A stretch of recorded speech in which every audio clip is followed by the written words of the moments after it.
আমি আপনাদের দোয়া নেওয়ার জন্য আসছি।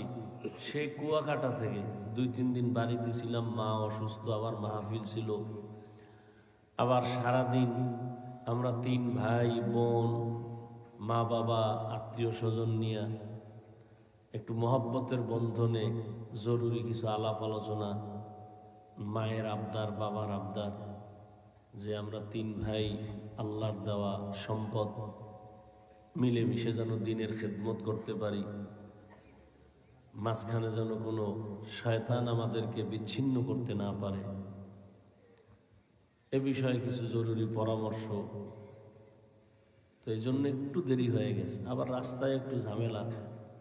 যাই হোক, এরপরও যে আল্লাহ নিয়ে আসছেন আর আপনারাও ধৈর্যের সাথে বসছেন, বান্দার হাতে কিছুই দেওয়ার নাই, আল্লাহ আপনাদেরকে উত্তম জাযা দান করেন।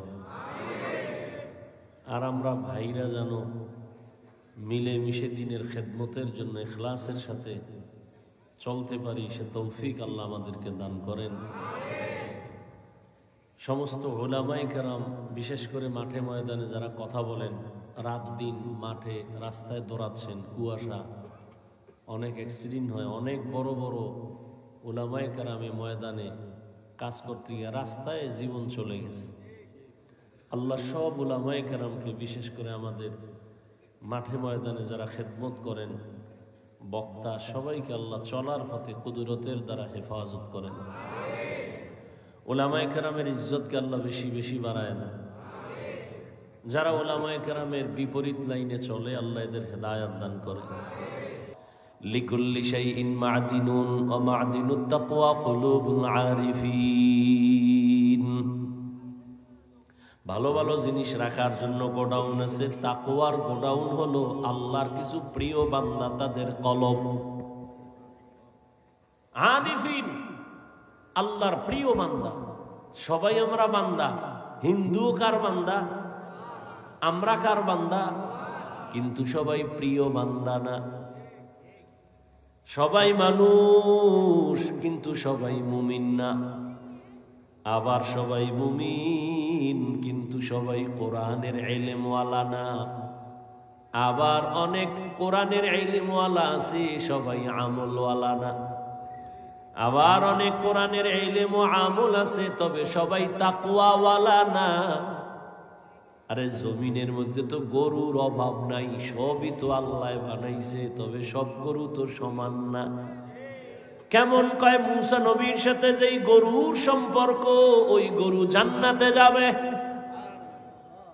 মসজিদ তো সব আল্লাহর ঘর। আপনাদের এলাকার শিবচরের কেন্দ্রীয় মসজিদ কার ঘর? আপনাকে এই গ্রামে একটা খের দিয়া, টিন দিয়া মসজিদ উঠাইছেন, কার ঘর? জাতীয় মসজিদ বাইতুল মুকাররম কার ঘর? সব আল্লাহর ঘর, তবে সব মসজিদের দাম সমান না। সবই আল্লাহর ঘর, তবে বাইতুল্লাহ বড় দামি। কেমন দামি? তাকায়া থাকবা সওয়াব আর সওয়াব, শুধু তাকায়া থাকো। টাঙ্গাইলে অনেক দামি একটা মসজিদ, ওখানে মহিলারাও ছবি তুলতে যায়, আজান হয়, মসজিদ দেখে, কপাল ভরা, মসজিদে ঢুকে নামাজ পড়ে না, ছবি তুলতে গেছে। একটা ছবি তুললে তো কপাল খুইলেও যেতে পারে। সেদিন এক চোরার ঘরের চোরায় কয়, হুজুর, কান্দে হাত দিয়া কয়, হুজুর এদিকে তাকান। কি কয়? একটা সেলফি, যদি আল্লাহ উসিলায় মাফ করে। কত বড় নষ্ট! বাথরুম দিয়ে বাইরে দিয়ে এইভাবে ধরে রাখছে। কি কয়? ছবি। আমি ভিতরে আইলি না কেন? তোর এত ছবির শখ? মরার সময় কাফনের মধ্যে লয়ে যাবি, ফেরেশতা আইলে বলবে আগে সেলফি, পরে প্রশ্ন। আল্লাহ হেদায়েত দান করুন। শরীয়তের অনুমতি ছাড়া আর সরকারের প্রয়োজন ছাড়া ভিন্ন কোনো কারণে ছবি তোলা কবিরা গুনাহ, হারাম। এই যে 24টা ঘন্টা মোবাইল লইয়া মরে, জনমের মরা মরে। আল্লাহ খোদায় কানে ধইরা লইছে বেহেশতের বাগানে, এখানে আইয়াও মোবাইলটা ধইরা দেখান লাগে যে হুজুর আমি কিন্তু বিদেশি মোবাইলওয়ালা। এখানে কাম কি? এটা কাম না। এই যারা মোবাইল নিছেন কাম না, এটা আকাম। তা ঠিক হইলে মোবাইল হাতে কা? আল্লাহ সবাইকে হেদায়াত দান করুন। অনেক বুদ্ধি চালাক যারা আছে, হুজুরগো বেছে কিছু চালাক আছে না, এমনি যেন কথা লাগে হ্যাঁ হয় না, উল্টো পাল্টা যেন লাগে না, হেনে বক বক করবো। চায়ের দোকানে গিয়ে চাপাবাজি করবার চিন্তা করবো, ফিরি 2-1 কাপ চা যদি খাইতে। আওয়ামী লীগের একটারে পাইছে, পাইয়া কয় টেনশন নাই, বিএনপিও জীবনও খারাইতে পারবে না। আওয়ামী লীগ খুশি হয়ে কয় আরে চা দে ফিরি। বিএনপির একটা রাইছে কয় তোরা বিজয়। আওয়ামী লীগ পুরা জমিনের স্বার্থবক নিচে আছে, কোনো টেনশন নাই। বিএনপি খুশি হয়ে কয় চা দে, একটা রুডিও দে।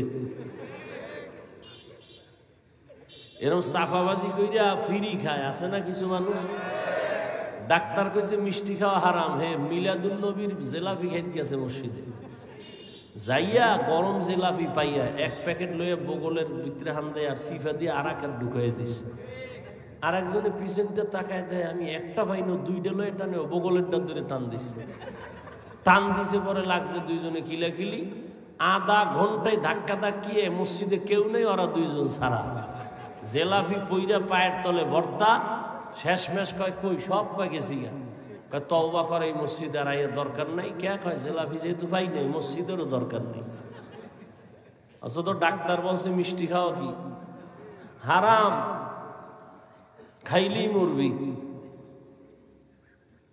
আল্লাহ হেদায়াত দান করুন। তো তাকওয়া জবান কন্ট্রোল করার একমাত্র মেডিসিন। আল্লাহর বিশেষ কিছু বান্দা, এদের কাছে তাকওয়া আছে, এদের নেক নজর লাগাও, তাহলে তাকওয়া কলবে তোমার ভেতরে চলে আসবে। আল্লাহর ভয়, আল্লাহর ভয় যতদিন পর্যন্ত আসবে না, আমি হাফিজুর রহমান কেন, মক্কা মদিনার ইমাম কেন, স্বয়ং রাসূলও যদি বয়ান করে কপালে কালেমা জুড়ে না। যেই নবীকে চেহারার দিকে, মুবারক চেহারার দিকে তাকাইলে পেটের ক্ষুধা থাকে না, যেই রাসূলের চেহারার আলোতে ঘর অন্ধকার আলোকিত, যেই রাসূলকে এক নজর দেখার জন্য গর্তের সাপ অপেক্ষায় আছে, সেই রাসূলকে একদিন না 13 বছর দেখছে, কাছে বসে বয়ান শুনছে, কপালে কি আসে নাই, কালেমা আসে নাই। এরকম নিকৃষ্ট বেঈমানের নাম জানেননি? আবু জাহল। যতদিন পর্যন্ত আল্লাহর আদালতে দাঁড়ায় হিসাব দেওয়া লাগবে, ভয় না আসবে, ততদিন পর্যন্ত অন্তরে তাকওয়া আসবে না। আর তাকওয়া ততদিন পর্যন্ত আসবে না যতদিন পর্যন্ত আল্লাহর প্রিয় বান্দা উলামায়ে আহলে হকের দোয়া নেক নজর না নিবে, ততদিন পর্যন্ত তাকওয়া অর্জন হবে। ইয়া আইয়ুহাল্লাযীনা আমানুত্তাকুল্লাহ ওয়া কুনু মা'আস সাদিকিন। সবাই তো মানুষ, তবে সবাই প্রিয় মানুষ না। জমিনের মধ্যে উটনি আর উটের অভাব নাই, সব আল্লাহ বানাইছেন, তবে সব উট আর উটনি দামি না। রহমতের নবী যেই উটে সফর করেছেন, ওই উট আল্লাহর জান্নাতে যাবে। সালেহ আলাইহিস সালামের সাথে যেই উটনির সম্পর্ক, ওই উটনি জান্নাতে যাবে।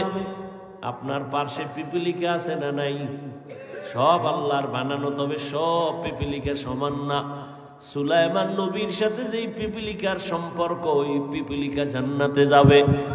রহমতের নবী বলেন, মাছ জাতীয় ইলিশ মাছ যতই জাতীয় বানাও আল্লাহর কাছে দামি না, তবে ইউনুস নবীরে যেই মাছ পেটে নিছে, ওই মাছ জান্নাতে যাবে। সবাই মানুষ, তবে সবাই প্রিয় মানুষ না। সবই তো মাছ, তবে ইউনুস নবীর মাছের মতো দামি না। সবাই তো মানুষ, তবে আল্লাহর কাছে সব মানুষ দামি না। কয় কে দামি? কয় ইন্না আকরামাকুম ইনদাল্লাহি আতকাকুম। আল্লাহর কাছে দামি ওই বান্দা বান্দি যার মধ্যে থাকবে তাকওয়া, আল্লাহর ভয়। আমি যদি এখন আপনাদের জিজ্ঞাসা করি, আপনারা কারা কারা আল্লাহকে ভয় করেন? এত বড় চালাক আপনারা যে 2 হাতের সাথে পাও আলগি দিয়ে কইব আমরা 4 হাত পায়ে ভয় করি, হুজুরগো থেকে ভয় করি। নামাজ না পড়লে কি হইব? ঈমান তাজা। মাঝে মাঝে একটু বিড়িটা নিয়ে, এই তো এই আর সমস্যাটা কি? একজনে নামাজ পড়ছে, ছোট ভাই হুজুর হয়ে গেছে, বড় ভাই হইতে পারে না, এরকম হয় না? ছোট ভাই হুজুর হইয়া পাগড়ি ফুগড়ি লাগাই এলাকায়, আরে দাওয়াত, দেশি মুরগি ছাড়া কোনো দাওয়াত নাই। বড় ভাই কয়, তোরে মানুষ বানাইলাম আমি, মুরগি খাও তুই, এটা কেমন হইল? ছোট ভাইয়ের একদিন ধরে খায়, ব্যাপারটা কি?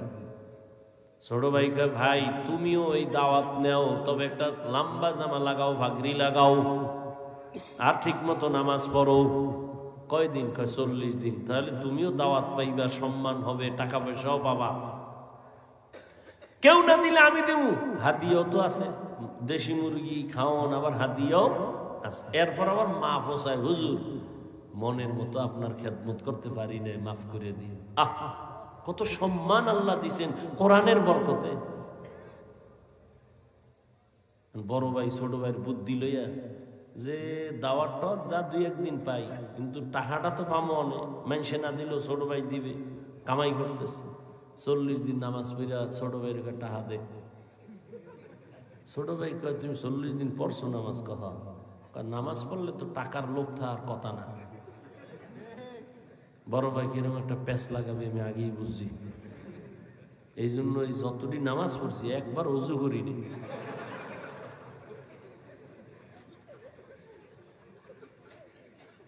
নামাজ পড়ছি ঠিক, সামান্য একটু সমস্যা কি, ওযু করিনি। এই শীতের মধ্যে ওযু করা কি কষ্ট। কিছু মানুষকে বলছেন নামাজ যদি আরো 1 ওয়াক্ত বাড়ায় দেন, খালি ওযুটা মাফ করা। ইমাম সাহেব কয়, কথা কইতে চায়ের দোকানে, ভাই নামাজে চলে না জানিস, আপনি সভাপতির বলা না কহা হুজুর চলেন না, হুজুর আপনি যান। আরে ভাই চলেন, সমস্যা কি? টুপি নেই, টুপি ছাড়া হইব। হুজুর শরীরটা ভালো না। কেন আপনি মহিলা, শরীর ভালো না? না হুজুর আমার ওই পোশাক ভালো না। কি সমস্যা? সমস্যা না, পোশাক ভালো না। এই খারাপ পোশাক দিয়েই নামাজে পরে হুজুর আমার মনই ভালো না। ইন্না আকরামাকুম ইনদাল্লাহি আতকাকুম, আল্লাহর কাছে দামি সব থেকে ওই গোলাম যার মধ্যে থাকবে আল্লাহর ভয়। তো যে কথাটা বলতেছিলাম, সবাই বলবে আল্লাহরে ভয় করি, যে নামাজ পড়ে না। আজকে এখানে কত আশেক বইয়ে রয়েছে, ফজরও পড়ে নাই, জহুরও পড়ে নাই, আসরও পড়ে নাই, মাগরিবও পড়ে নাই, এশাও পড়ে নাই। এখন বাসায় যাই মোবাইল টিপতে টিপতে মোরাকাবা করতে করতে ঘুম, ফজর আর পড়বে না। অথচ আবার আমাদের কিছু আল্লাহর গোলাম এই শীতের মধ্যে ঠান্ডা পানি দিয়া ওযু বানায় মসজিদে যাবে, সেও বলে আমি আল্লাহকে ভয় করি, এই জন্যই ওযু বানায় মসজিদে যাই। নামাজ পড়ে না, সেও বলে আল্লাহকে ভয় করি। পর্দা করে না, সেও বলে আল্লাহকে ভয় করি। আমি দাড়ি রাইখা বলি আল্লাহকে ভয় করি, টুপি মাথায় দিয়া বলি আল্লাহকে ভয় করি। আর যারা নামাজ ঠিক মতো পড়ে না, রোজা রাখে না, তারাও বলে আল্লাহরে ভয় করি। দোনো দলের ভয় কি সমান? আসলে ভয়ের হাকিকত বুঝি না। উদাহরণত আমি এমন ভাবে বলি, একটা সন্তান মা বাবাকে ভয় করে, কয় প্রমাণ, মা বাবার সামনে অন্যায় করে না কেন? বলে পিটার ভয়, শাস্তির ভয়। একটা ছাত্র শিক্ষকের সামনে অন্যায় করে না কেন? শাস্তির ভয়। ঠিক যেই মানুষ আমার আল্লাহকে ভয় করবে, ওই বান্দা আল্লাহর শাস্তির ভয় গলায় ছুরি লাগাবে, দাড়ির মধ্যে কখনো ছুরি লাগাবে না। हर के दारत खौफे हक दौर दिल मदगम जन्नतुल मअवा देहद राम काम जुज़बा हक ची ज़े मखाज इंसो जगा फजले उ आमस्ते दर जुमला जहां। আল্লাহর আযাবের ভয় ততক্ষণ পর্যন্ত আসবে না একমাত্র আল্লাহর প্রিয় বান্দা উলামায়ে কেরামের বন্ধু হও। দুনিয়াতেও লাভ, আখিরাতেও। এই লোকটা আওয়ামী লীগ করে, বিএমপি করে, কিন্তু হুজুরের লগে বন্ধুত্ব, মাদ্রাসায় টাকা দেয়, মসজিদে দেয়, সব মানুষ ভেজালে আছে, কিন্তু হুজুরের বন্ধু যে মাদ্রাসায় দান করে, আওয়ামী লীগ বিএমপি যাই করুক, কোনো ভেজালে পড়ে না। দুনিয়ায় লাভ, আলেমের সাথে সম্পর্ক থাকলে আখিরাতেও লাভ। এরে যুবক, দুনিয়াতে বহু বন্ধু পাইছো, সব হলো চান্দাবাজ আর ধান্দাবাজ।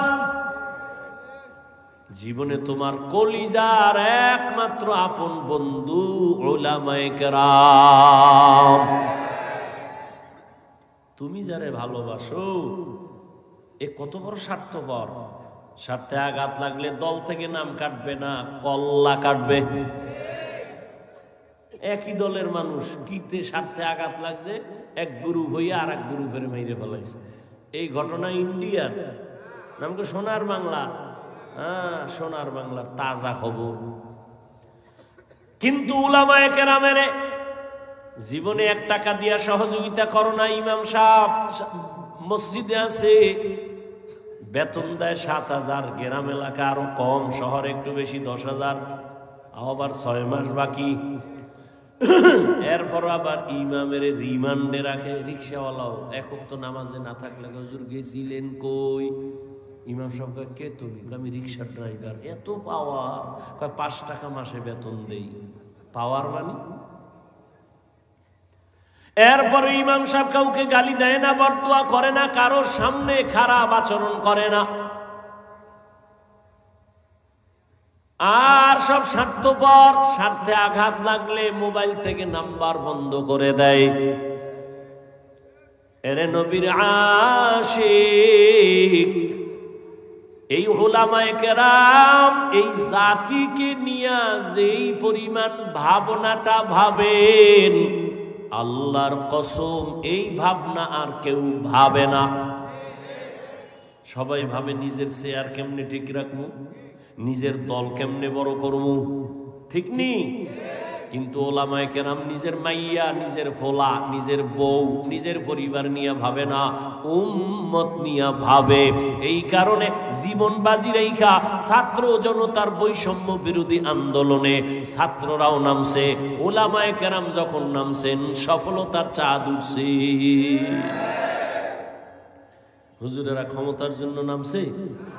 নামলে তো কেতে উপদেশটা নামা, আমরা উঠি, কেউ কইছে? কয় না। কে চেয়ারে থাও দরকার নাই, তবে রেড সিগন্যাল দিয়ে রাখছে হুজুরেরা, জুলুম করলে ছাড় নাই, জুলুম করলে কোনো ছাড় নাই। প্রয়োজনে আবার ময়দানে নামবে। মুসলমান আন্দোলন একদিন করে না, মুসলমান জীবন একবার দেয় না। জালেমের বিরুদ্ধে মুসলমান বারবার আন্দোলন করে। আল্লাহর ভয়, আল্লাহর প্রিয় বান্দা উলামায়ে কেরাম, এদের বন্ধু হইয়া চলো। এদের নেক নজর লাগবে তো তোমার অন্তরে আল্লাহর ভয় চলে আসবে। আল্লাহর ভয়, যখন আল্লাহর ভয় নিয়ে বান্দা চলবে, সারা দুনিয়ার মানুষ না, অন্য প্রাণীও তাকে ভয় করবে, সম্মান করবে। এরে নবীর আশিক, আল্লাহর প্রিয় বান্দা যারা, তাদের আল্লাহ আলাদা পাওয়ার দান করেন, যে পাওয়ার সবাই পায় না। ওই পাওয়ারের নাম কোরআনের ভাষায় ফুরকান, হাদিসের ভাষায় ওই পাওয়ারের নাম ফেরাসাত। ইয়া আইয়ুহাল্লাযীনা আমানু ইন তাত্তাকুল্লাহ ইয়াজআল লাকুম ফুরকানা। قال النبي صلى الله عليه وآله وسلم اتقوا فراسة المؤمن فإنه ينظر بنور الله। আল্লাহর বিশেষ বান্দা যারা, এদের আল্লাহ পাওয়ার দান করেন, তোমরা সতর্ক থাকিও তাদের এই পাওয়ার সম্পর্কে, খবরদার যেন বেয়াদবি না হয়। আল্লাহর ওলিদের নেক নজরে পাওয়ার, তারা যা দেখে অন্যেরা দেখে না।